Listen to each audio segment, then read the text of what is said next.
Round one of the NRL 2025 season had it all. Vegas, blowouts, and some new teams vying for premiership supremacy. Let's see what week two has in store.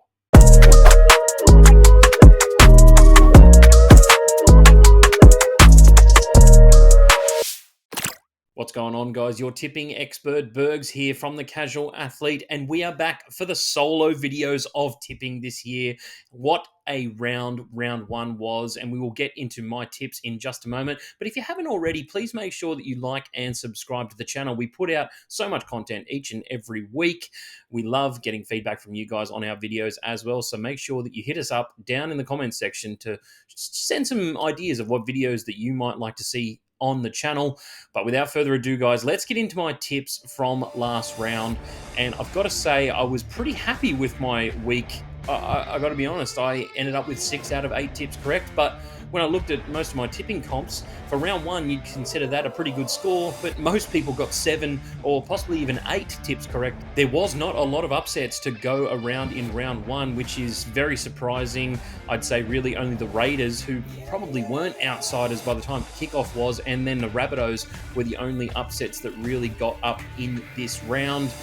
I was a bit disappointed in what I saw from the Sharks. I really thought that they would come out and start the season strong in this game against Penrith, but the Premiers, I doubted them. I probably shouldn't have, but they have lost back-to-back round one games, and that is the only reason why I went with the Sharks there. They often start hot as well for the Sharkies.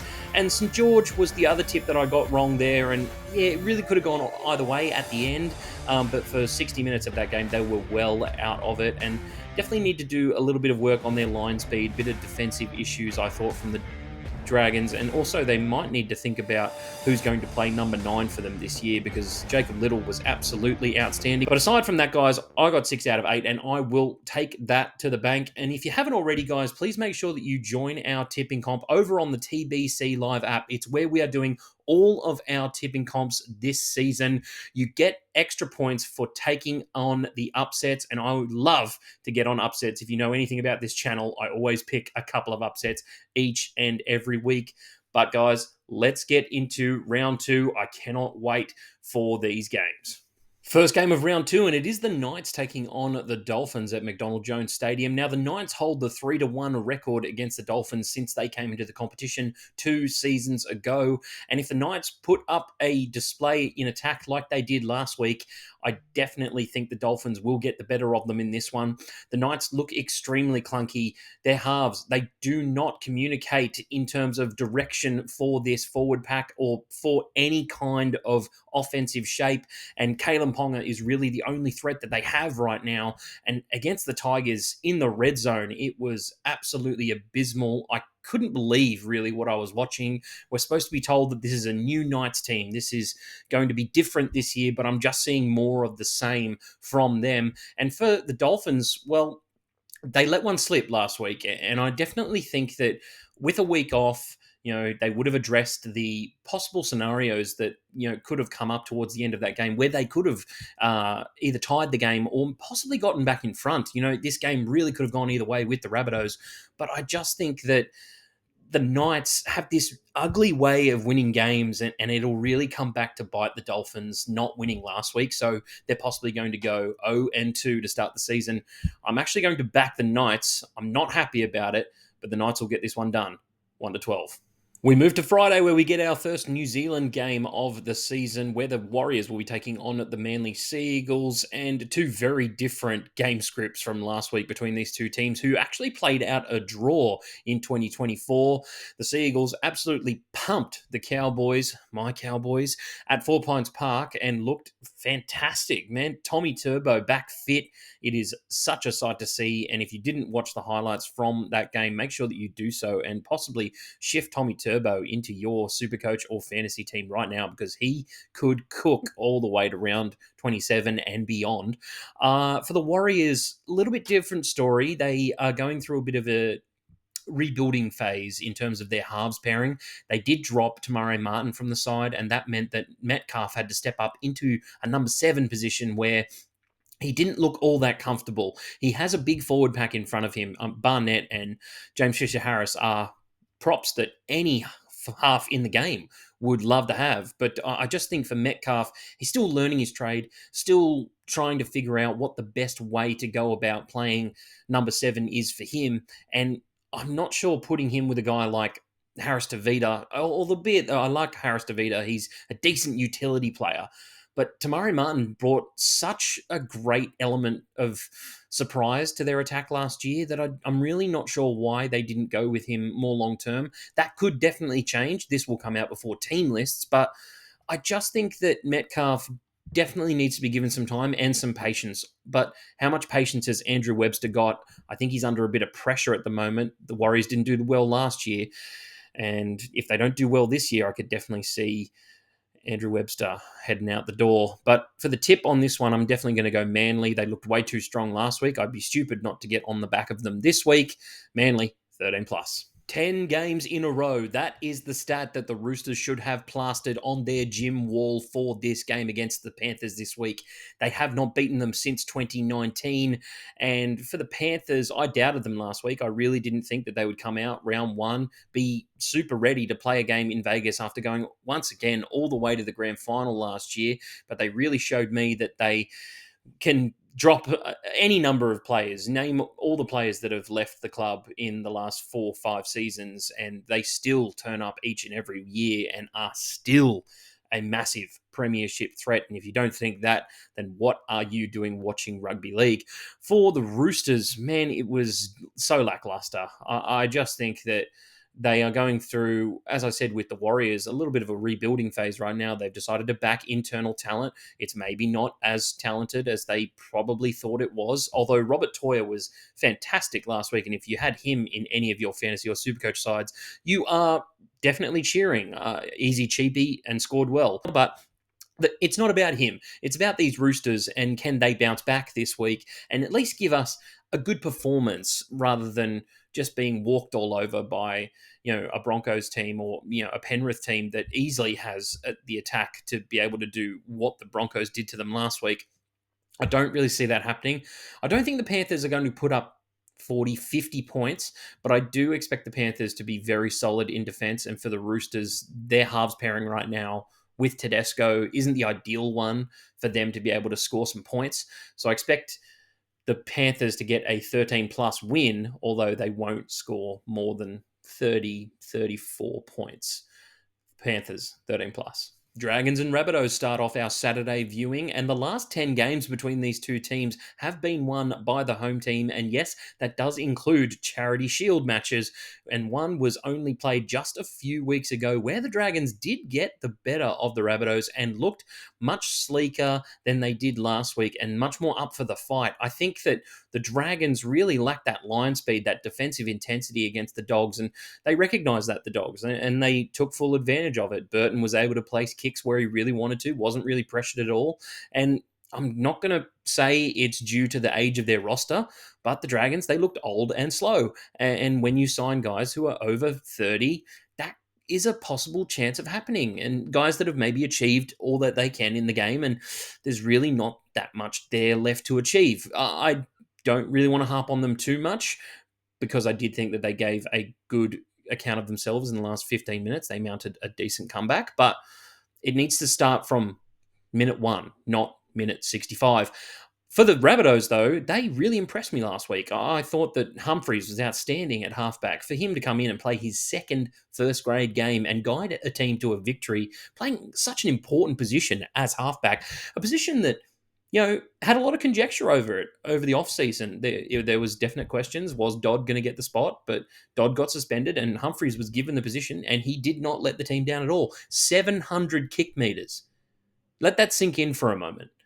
He's an outstanding talent, and I think the Rabbitohs could definitely bounce back from their Charity Shield match against the Dragons, although the Dragons are so up and down for me, and it looks like they're going to continue that kind of form heading into this season, but I really don't like their halves pairing at all. I'm going to back Cody Walker and Jamie Humphries again this week. I think the Rabbitohs win it in a tight one, 1-12. The Cowboys and the Sharks are up next, and God, why couldn't the Cowboys start to the season be a little bit easier? We have a rookie halfback. I just want to see him have a day out, build some confidence. Now we're just beating him down with playing hard teams. It's not good. We've only won one game against the Sharks at home since 2018, and that win actually came last season. So maybe it's a turning of the tide. You never know. I think for the Cowboys, they really need to sort out who's going to be playing off the bench and in the middle, because what I noticed last week is that we picked a bunch of middle guys who did well for us last year, but they filled in positions and were possibly looking for contracts and more playing time. This year, I'm noticing that our middles look rather small, rather below average in the talent department. I hate saying that about my own team, but there's guys like Thomas McKaylee sitting on the sideline, not getting to play. And for me, he adds an element of attack that is dynamic and can release guys like Robson. Robson did nothing the other night. And for him to not have any impact on the game, I know we basically didn't have the ball most of the time, but for him to be pretty much shut out of the game was extremely telling to me. And if we put in that kind of performance again this week against a Shark side that have a huge forward pack,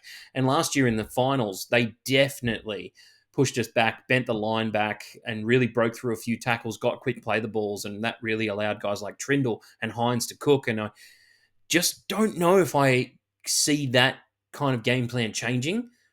To me, they're almost a better version of Manly. Like they have that capacity in them. And I just feel like for the Cowboys, it's going to be 0-2 to start the season. I'm going to go the Sharks, 13 plus. Okay, all right. With the boring stuff out of the way, we're finally into the 50-50 game crackers. The first one up is the Raiders taking on the Broncos down in Canberra. And the Broncos have actually won 3 out of their last 4 games against the Raiders. However, both teams got a pretty decent win in round 1. Raiders, as we know, went to Vegas and showed the Waz how to play rugby league. They dominated from start to finish. They really utilized their young, super quick, super robust wingers. Savage and Tamale were outstanding. Both ran for a lot of meters. And the Broncos, you could say exactly the same. Selwyn Cobbo picked up 3 tries, and back on the wing, he looks at home in that position. I do not think that he'll be moving to the center spot anytime soon. And the centers that they did have, while they weren't phenomenal, Mariner and Shibasaki, they managed to hold their own. I think that's all they needed to do. However, I do think the Roosters' attack really didn't throw much at them. So it'll be a really interesting test this week to see if they can defensively hold up against a Raiders team that is more well-drilled, has a better forward pack, I would say, than the Roosters at this point in time. And Fogarty is a master with the boot. But the problem is he's coming up against 2 guys who have played halfback for a long time in this league, in Ben Hunt and Adam Reynolds. And both of these guys know how to manipulate a game. And for the simple reason of the fact that the Raiders have to back up from going to Vegas, and it didn't do well for teams last year, the Broncos included. I think the Broncos will just get over the line in this one, 1-12. Now we get into what I'm going to call Upset Sunday this week. First game up is the Parramatta Eels taking on the Tigers for our Sunday afternoon fixture. And both these teams last week, well, one of them really should have held on for a victory, despite missing the most tackles out of any team last week in the Tigers. And let's pump the brakes on the Tigers a little bit. I think there's a bit of a narrative going around that they showed some grit. They were willing to bite down on the mouth guard and fight it out with the Knights. Knights didn't throw anything at them. Like, to be honest, they didn't really challenge them in any way. I thought that they looked extremely weak, especially 50, 40 meters out from the line. That's where the Knights really excelled in attack. They threw the ball possibly in their own half or just the other side of halfway, and that really wasn't good for the Tigers. They missed a lot of one-on-one tackles, 6 from Luai, 5 from Galvin. That's your 2 halves there, and they're both missing 11, 12 tackles between them. Not good, in my opinion. For the Parramatta Eels, they didn't miss as many tackles, but they were honestly worse than the Tigers. Without Moses, there's no steering around there. Maybe the contract negotiations with Dylan Brown, having that settled at this point in time, helps him. Maybe. But I thought some bright spots for them last week. Ayongi was very outstanding. He's a work rate type of fullback. He's not going to be that flashy play, that Reece Walsh, that turbo type fullback. I think there's a bit of misconception going on about him when he took over that number 1 spot, that he was going to be this speed first, throw flashy passes and, that's just not who he is. And I think that they kind of need him to be this work rate type fullback because someone's got to do it. Because I think with Addo Carr back in the side this week, they look much stronger. They have definitely an area of strike that they can go to. No offense to Jake Tungo. Yes, he did score a pretty decent try on the weekend, but he got mauled by Xavier Coates. And Sean Russell's not really offering anything either. So I think either of them, you replace either of them, I don't mind. And I think Lomax needs to go back to the wing as well. I don't know why he is persisting with this center idea that he has in his head. It's over. It's done. Like, we've seen it a lot at the Dragons. He can either be a subpar center and not play Origin, or you can play wing and play Origin and possibly for Australia. Those are your options. What gets you more reputation, more accolades? I think I know which one I would pick. But in this game, I'm going to go with the Parramatta Eels to bounce back here. I just don't think that Riles will let this team linger at the bottom of the table for too long. And I really didn't like what I saw out of the Tigers last week, although these games are always super close. So there could be potentially a field goal in it. We've seen a couple in the past, and the Tigers did get smacked out at Campbelltown in the Spoon Bowl with them last year. So they might have that in the back of their heads as well. But I'm going to go the Parramatta Eels, 1-12. Last game of the round has us out at Belmore, where it will be an absolute cauldron for the Titans to walk into to play their first game of the 2025 season. Although I will speak on the Dogs first. Their 60 minutes last week was basically what we saw from them 90% of last year. The defensive intensity was right there. They were phenomenal with line speed, getting up in the faces of the Dragons. And the Dragons, I think they were a little bit shell-shocked, and they were really hanging off them, allowing Burton to do what he does best, put up those massive Burton boot bombs. That's what we want to see, and competing on every play. They just competed harder than the Dragons did. They let it slip towards the end of the game and made the game look way closer than it needed to be. So there is an area of concern there, which kind of tells me that, yes, their plan is to keep going with that defensive intensity and really establishing their team identity around their defense. But it's about how long can they do that for? Once again, that'll be the question. And it didn't look like on the weekend that they can do it for 27 rounds. So with that being said, I'm actually going to get on the Titans this week. I really like the makeup of their squad. I love their forward pack. I think what their forward pack is actually maybe top 3, top 4 in the competition. Big Bad Tino is set to return, and their halves pairing.